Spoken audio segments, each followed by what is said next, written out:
हाँ मैम, बहुत कि आपकी बुक स्टेप आउट में जितने भी केस स्टडीज हैं वो आपने कोई पर्टिकुलर जियोग्राफिकल रीजन को सोच के वहाँ पे ये रिसर्च आपने डाटा कलेक्ट किया या फिर ओवरऑल इंडिया में इसका? ये मैडम शुरुआती दौर में ये जब ये माइंड में थॉट आया था कि ये प्रॉब्लम है, इस पर काम करने की ज़रूरत है, उस समय पर मैं काम कर रहा था बेसिकली अपना वेस्टर्न बेल्ट के ऊपर, जो मुंबई, महाराष्ट्र, गोवा। और मुंबई, महाराष्ट्र, गोवा में अराउंड करीब मैं 3.5-4 साल तक रहा। और मैंने उस पीरियड में बहुत ही बारीकी से, मतलब कि ग्राउंड लेवल पर ITI में जाके, क्योंकि जब हम रिक्रूटमेंट करते हैं तो हमें जब इंजीनियर से नहीं मिलते तो हम ITI के पास जाते हैं। वो कहते हैं हमारे पास इस लेवल का बच्चा, हम कहते हैं ठीक है दे दो, हम इसको भी तैयार करेंगे। हमने फिर अल्टीमेटली रॉ कैंडिडेट्स लिए with some of the basic skills. एक स्टेमिना चाहिए, काम करने की क्षमता चाहिए, 8 से 10 घंटा काम करने वाला होने चाहिए, बाकी हम सिखाते हैं। वो कैंडिडेट हमने चूज किया, हमने उस लेवल से काम किया। तो उस लेवल से एक माइंडसेट आया कि इंजीनियर से मिल रहा है, ITI डिप्लोमा से हम लोग काम कर रहे हैं। तो माइंड में आया कि क्यों नहीं मिल रहे। फिर ओवर एंड ऑल जब फिर मैं नेशनल प्रोफाइल पर काम किया, नेशनल प्रोफाइल पर लास्ट में अराउंड मेरे को काम करना अराउंड मेरे को 12-15 साल से ऊपर हो गया। तो 12-15 साल के लास्ट 15-20 ईयर्स के अंदर हमने जब ओवर एंड ऑल जो कैलकुलेशन लगाई तो ये सेम प्रॉब्लम हमें वेस्टर्न, ईस्टर्न, नॉर्थ, साउथ की सारी बेल्ट्स पर मिली। सारे के सारे रीजन्स में यही प्रॉब्लम है कि engineers are there, education is there, skill is there, but with some of the different mindset. They are looking for some different things. मैं उसको सरल शब्दों में कहूँगा, they are looking the X type of jobs are available in industry. X type of jobs are available in industry, and there is a huge vacuum inside the industry related to the skilled manpower, and industry is waiting for the skilled manpower. But at the other side, lakhs of the students are waiting for the good opportunity.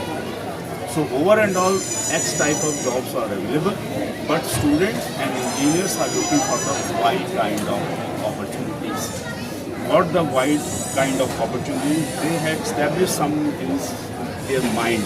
कि mind set में बैठ गया मेरे को यार उस type की नौकरी चाहिए, उसमें XYZ होगा, ये होगा, मैं ऐसा ड्रेसअप में होगा, तब मैं काम करूँगा। इंडस्ट्री में शायद ऐसा नहीं। इंडस्ट्री आपको जॉब दे सकती है, इंडस्ट्री में जॉब इंडस्ट्री राइट। और industry I am welcoming, but मेरे को तो लास्ट 20-22 साल से मैं किसी को रिक्रूटमेंट नहीं कर रहा। तो ये टॉपिक का पेन ये है कि मैं लास्ट 20-25 साल से किसी इंजीनियर को रिक्रूट नहीं कर पाया, और जिनको किया यकीन मानिएगा वो हफ्ता भर में देखते हैं इंडस्ट्री में, अच्छा ये काम करते हैं आप लोग, ये बनाते हो, छोड़ के चले जाते। अब मुद्दा ये है कि आते क्यों नहीं और जाते कहाँ हैं। मुद्दा ये है कि इंडस्ट्री में आते नहीं है और जाते कहाँ हैं। तो आते नहीं है तो उसके तो आंसर हैं। अब क्वेश्चन ये कि जाते कहाँ हैं। एक्चुअली यकीन मानिए मेरे पास केस स्टडीज़ हैं, वो कहीं नहीं जा रहे, वो एक तरफ जाके इकट्ठे हो रहे हैं। Still they are waiting for some of the good kind of opportunities. और एट लास्ट में बहुत ही मेंटल, इसमें आपको मेंटल हैरेसमेंट मिलेगा, राइट। क्या मैं ITI पास करके एम्प्लॉयमेंट में नहीं जा सकता, ये क्वेश्चन है। क्या मैं हाई स्कूल पास करके एम्प्लॉयमेंट में नहीं जा सकता, ये क्वेश्चन है। क्या मेरे को ग्रेजुएशन पास करके मेरे को एम्प्लॉयमेंट नहीं मिलेगी, ये क्वेश्चन है। क्या इंजीनियरिंग करके ही मेरे को एम्प्लॉयमेंट मिलेगी, ये बहुत बड़ा क्वेश्चन है, राइट। और वो भी इंजीनियरिंग में हम बात कर रहे हैं जो कि साइंस ग्रेजुएशन है बेसिकली वेरियस स्ट्रीम से। ओवरऑल उसकी भी फाइनेंशियल पीछे से बहुत बड़ी किक लग रही है। एक फार्मर को अपनी ज़मीन बेच करके इंजीनियरिंग के स्टूडेंट को भेजता है, जो स्टूडेंट मैं कहता हूँ कि इस साल में around 50 as per the scientific data 15 lakh student इस साल एग्जाम में बैठेंगे। तो मैं कह रहा हूँ कि वो 47% तो बाहर हो जाएंगे, यानी कि अराउंड 7 लाख स्टूडेंट इस साल जो 2025-26 में जो पास आउट होगा, अब उसको मैं कहूँगा उसको तो वो भाई सदमे से निकल नहीं पाएगा। लेकिन मुझे तो पता है कि नहीं मिलेगा, क्योंकि हम उसको स्टडी करते हुए देख रहे हैं, हम तो ऑब्जर्व कर रहे हैं। स्टूडेंट्स हैं वो घर चले जाएंगे लेकिन काम नहीं करेगा। जिस दिन स्टूडेंट को ये कफ खोल करके ऊपर करना पड़ गया, वो घर की ट्रेन पकड़ के घर चला जाएगा।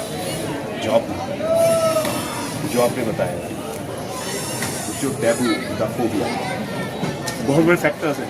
तो जो 11 जो इसमें जो मैडम जो मैंने टॉपिक ली वंदना जी, उसमें से आपको यही जो टॉपिक अभी जो मैडम ने जिसको बहुत जल्दी जज कर लिया आपने, राइट। तो ऐसे 11 इसके अंदर टॉपिक्स मिलेंगे, जिन टॉपिक्स को वेरियस स्टडीज़ हिस्ट्री दिखाई गई है। अगर एक जीवन की कहानी है तो वो मेरी कहानी, आपकी कहानी, किसी न किसी की कहानी है। जो कहानी है वो ही रियलिस्टिक है। उस कहानी में लगे हैं 15 से 20 साल, 25 साल। जब एक कैंडिडेट को रियलाइज़ होता है कि अगर उसको पर्टिकुलर एक्स कोर्स या स्ट्रीम में नहीं जाना था, उसको डिफरेंट स्ट्रीम में जाना था, उस समय उसको हो गई 35 से 40 साल या 45 साल। जब वो सब चीज़ जान चुका होगा, समझ चुका होगा, जब तक तो मैंने तो उसकी ज़िंदगी के 20-25 साल ले लिए और कई सेवरल लैक्स रुपीज़ भी उसको फाइनेंशियल बर्डन भी डाला, तो जाके जानकारी मिली। मतलब शायद मैं ज़्यादा सोचूँ। तो बस तो यही था मेरा आपका जो क्वेश्चन था। Thank you, very nice. सरकार आप अपनी पुस्तक पर कुछ हाँ, मेरी ये पुस्तक की काव्य संग्रह है शब्द। मैं एक न्यूरोलॉजिक म्यूज़िक थेरेपिस्ट भी हूँ और अपने काम के एक्सपीरियंस से जो मेरे पेशेंट हैं उनके साथ मैं काम करती हूँ, तो उनके साथ जो प्रॉब्लम्स फेस मैंने किया उसमें वो प्रॉब्लम ये है कि वो बहुत बार अपनी चीज़ों को वो व्यक्त नहीं कर पाते हैं, अपने इमोशंस को वो व्यक्त नहीं कर पाते हैं और उसके लिए उनकी स्ट्रगल चलती रहती है। तो ये जो स्ट्रगल है वो इसीलिए है क्योंकि हम जैसे जो नॉर्मल इंसान हैं जिसके पास शब्दों का भंडार जो है वो असीमित है, हम अपनी बातों को शब्दों से व्यक्त कर सकते हैं, हम अपनी बातों को शब्दों से पूरी तरीके से दूसरों को समझा सकते हैं। बट जिन बच्चों के साथ, जैसे ऑटिस्टिक बच्चों के साथ मैं काम करती हूँ, तो उनको बहुत प्रॉब्लम होती है अपने इमोशंस को, अपनी बातों को अपने पेरेंट्स को बतलाना, अपने स्कूल में बतलाना या अपने सहपाठी को बतलाना। तो जो स्ट्रगल मैंने उनकी देखी है उस पे ही ये काव्य संग्रह है जिसका नाम है शब्द। इसमें मैंने 7 बेसिक इमोशंस जो मनुष्य के हैं, दुख, सुख, क्रोध, घृणा, आश्चर्य, भय, इन सब पे एक अलग अलग कविताएं लिखी हैं और फिर अंत में गीत लिखे हैं। चूँकि मैं म्यूज़िक थेरेपिस्ट हूँ, तो मैं कविताओं को या सॉन्ग राइटिंग को एज अ टूल यूज़ करती हूँ। तो उसमें मैं बच्चों को सिखाती हूँ इस तरीके से वो अपने भावों को गानों के द्वारा व्यक्त कर सकते हैं। उन्हें मैं कविता लिखना भी सिखाती हूँ, अपने भावों को व्यक्त करना भी सिखाती हूँ और गाने भी सिखाती हूँ कि किस तरीके से आप लिरिक्स लिखोगे, उसमें सुर डालोगे और आप गाओगे। तो चूँकि वो गाने ऐसे होते हैं जिनसे वो भाव व्यक्त कर सके, तो उसी पे मेरा पूरा काव्य संग्रह है। मैम, अगर 2 लाइनें पढ़ के बताओ। अच्छा, बैठो, गा के या हाँ, मैं शब्द, ये इंट्रोडक्टरी पोएम है फर्स्ट। अनंत उज्ज्वल अलौकिक अद्भुत हो तुम ओ शब्द, सहस्त्र स्वरों और व्यंजनों के मिलाप से जन्मे अद्भुत हो तुम ओ शब्द। भावनाओं का रूप धर कभी सुख तो कभी दुख के द्वार पर अनुभूत खड़े याचना करते अद्भुत हो तुम ओ शब्द। कभी क्रोध में तो कभी भय से आक्रांत होकर भिन्न भिन्न रूपों में प्रकट होते अद्भुत हो तुम ओ शब्द। कभी शर्म से व्याकुल तो कभी आश्चर्यचकित मानस पटल पे कलाकृति रचते अद्भुत हो तुम ओ शब्द। घटनाओं और यादों के गलियारों में निर्भीक विचरण करते अद्भुत हो तुम ओ शब्द। कभी नैनों की भाषा का रूपांतरण करते तो कभी अधरों की चुप्पी को नई भाषा देकर रेखांकित करते अद्भुत हो तुम ओ शब्द। कभी बच्चों की किलकारी से घर में भ्रमण करते तो कभी माँ के मुख के ध्वनि की उत्पत्ति करते अद्भुत हो तुम ओ शब्द। कभी कविताओं से मन तक पहुँच जाते हो तो कभी रचनाओं से काल्पनिक जगत की सैर कराते हो अद्भुत हो तुम ओ शब्द। कभी संगीत से मन में रोमांच भरते हो तो कभी नृत्य से भावनाओं का रूप देते हो अद्भुत हो तुम ओ शब्द। कभी आंसुओं की भाषा बनकर वाणी का रूप धरते हो तो कभी खुशियों को नए पंख देकर उड़ना सिखाते हो अद्भुत हो तुम ओ शब्द। कभी गृहस्थी में कलेश करके भय आक्रांत होते तो कभी प्रेमालाप कर शांति दूत की भूमिका निभाते अद्भुत हो तुम ओ शब्द। कभी युद्ध का बिगुल बजाकर त्राहिमाम करने की क्षमता रखते तो कभी संधिदाता के प्रस्ताव में अग्रणी होकर समाधान खोजते। अद्भुत हो तुम वो शब्द, भावनाओं अनुभूतियों को भाषा में प्रकट करने की चिर स्मरणीय शैली के जनक। अद्भुत हो तुम वो शब्द। धन्यवाद। और अद्भुत है आपका ये पाठन और वाचन या कहे एक संगीतमय काव्य प्रस्तुति। धन्यवाद। अद्भुत है वो। धन्यवाद। उच्चारण के साथ और भाव के साथ समावेश है उसमें। अद्भुत है सच में। मैडम की मुलाकात हुई, सुना था। अंतर्राष्ट्रीय गीता महोत्सव 2025 हरियाणा साहित्य एवं संस्कृति अकादमी के तत्वावधान में आयोजित हरियाणा पुस्तक मेला 2025 में कुरुक्षेत्र ब्रह्म सरोवर कुरुक्षेत्र में आज हम अनुराधा प्रकाशन के स्टॉल पर यहाँ उपस्थित हैं और बड़ी प्रसन्नता की बात है कि हमारे बीच में चंडीगढ़ से ये डॉक्टर वंदना गर्ग जी ये लेखिका हैं जिनकी पुस्तक है रिफ्यूजियों की लड़की। और इसी बीच में एक दूसरे लेखक हैं विजय सक्सेना जी जिनकी पुस्तक स्टेप आउट, ये दिल्ली से नोएडा से हमारे साथ आए हैं। और नोएडा से ही ये आराधना जी जिनकी हाल ही में अनुराधा प्रकाशन से पुस्तक आई है शब्द, जो कि म्यूजिक थेरेपी से भी वो म्यूजिक थेरेपी भी करती हैं। तो हम जानेंगे, आप तीनों से जानेंगे कि अपनी अपनी पुस्तक के बारे में संक्षेप से बताएं। आप तीनों का स्वागत है। पहले वंदना जी, आप अपनी रिफ्यूजियों की लड़की पुस्तक के बारे में बताएं, क्या भावना में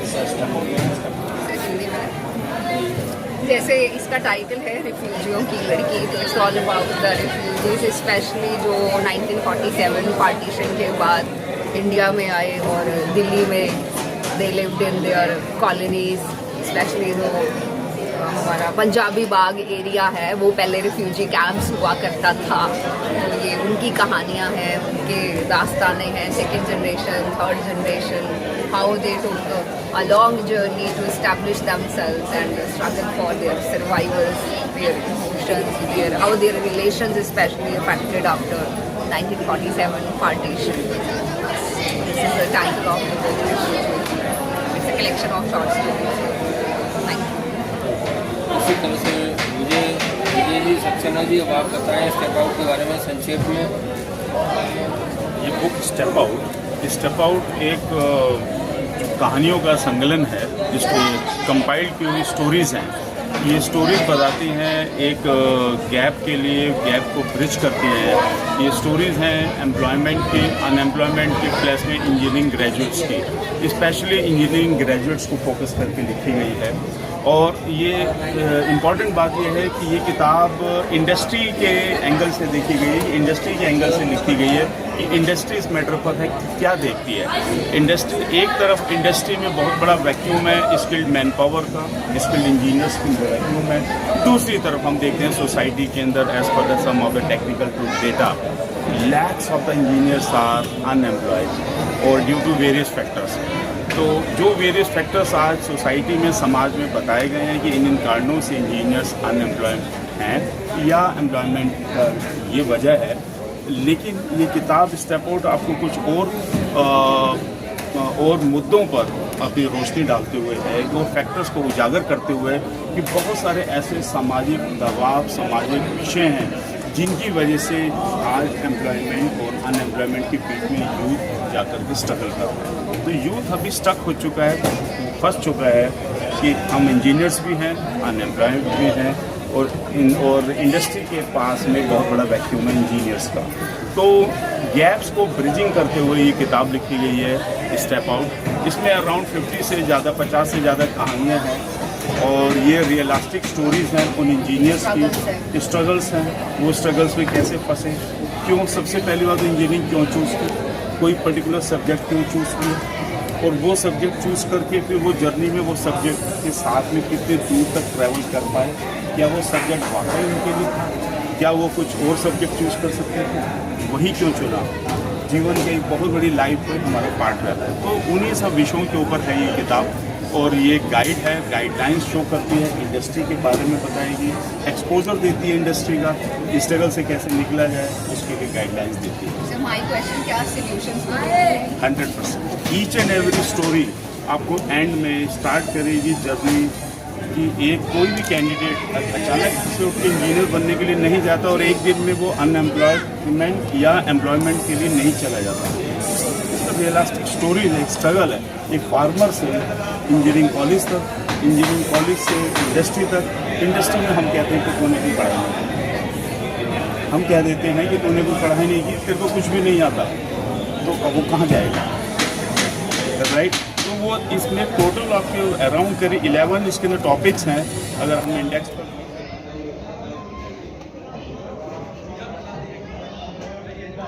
हरियाणा पुस्तक मेला 2025 में कुरुक्षेत्र में आज हम अनुराधा प्रकाशन के स्टॉल पर उपस्थित हैं और हमारे लिए बड़ी प्रसन्नता की बात है कि श्री सुबोध जुयाल जी जो पिछले लगभग 1 दशक से हमारे साथ जुड़े हुए हैं। पहले इनकी पुस्तक आई थी सच्चा प्यार क्या है, वो एक उपन्यास था और अभी क्योंकि सफलतापूर्वक लोगों ने उसको पढ़ा और उसको जाना और उसमें अपनी प्रतिक्रिया दी और अब उसके बाद इनकी हाल ही में अनुराधा प्रकाशन से देखने में लघु आकार है लेकिन चमत्कारी माँ दीवा, ये पहाड़ों की देवी कहा जाता है, ये पुस्तक इनकी आई है और इनका हम स्वागत करते हैं और आपका बहुत बहुत धन्यवाद। चंडीगढ़ से आए हैं पंचकुला से और आपसे जानना चाहेंगे इस पुस्तक के बारे में और आप कैसे अनुराधा प्रकाशन से जुड़े हैं उसके बारे में। नमस्कार जी, हम मनमोहन जी का और अनुराधा प्रकाशन जी का बहुत दिल से धन्यवाद करते हैं कि जब एक राइटर होता है स्टार्टिंग लेवल पे होता है तो उसे बहुत सी दिक्कतें आती है, उसको एक अच्छा पब्लिशिंग हाउस नहीं मिल पाता। लेकिन इन्होंने गाइड भी किया, इन्होंने बहुत ज़्यादा, जब हमारी पहली पुस्तक आई थी सच्चा प्यार क्या है, बहुत अच्छा इन्होंने अपना एक्सपीरियंस भी दिया। और उसके बाद जो हमारी पहली किताब आई वो मनमोहन जी के द्वारा ही और अनुराधा प्रकाशन के द्वारा ही ये संभव हो पाया। उसके बाद जो दूसरी पुस्तक है जो कि ये है चमत्कारी माँ दीवा, ये एक ऐसी पुस्तक है, ये दिखने में बहुत छोटी है लेकिन ये बहुत चमत्कारी है। ये पहले दिन से अपने चमत्कार दिखाना शुरू कर देती है क्योंकि ये ऐसी पहाड़ों की देवी है जिसके दर्शन करने से या एक बार इनका नाम लेने भर से ही बहुत से चमत्कार होते हैं। बहुत से लोगों के जो डिप्रेशन में थे उन्होंने किताब पढ़ी तो वो सक्सेसफुली उससे बाहर निकल के आ गए। बहुत से लोगों की जो मनोकामनाएं रुकी हुई थी वो मनोकामनाएं उनकी पूरी हुई है और ये एक ही पाठ करने से, एक बार पूरा पढ़ने से ये जरूर सफलता यहाँ पे मिलती है। और बहुत ही जल्द हम अब तीसरी पुस्तक भी अब निकालने वाले हैं।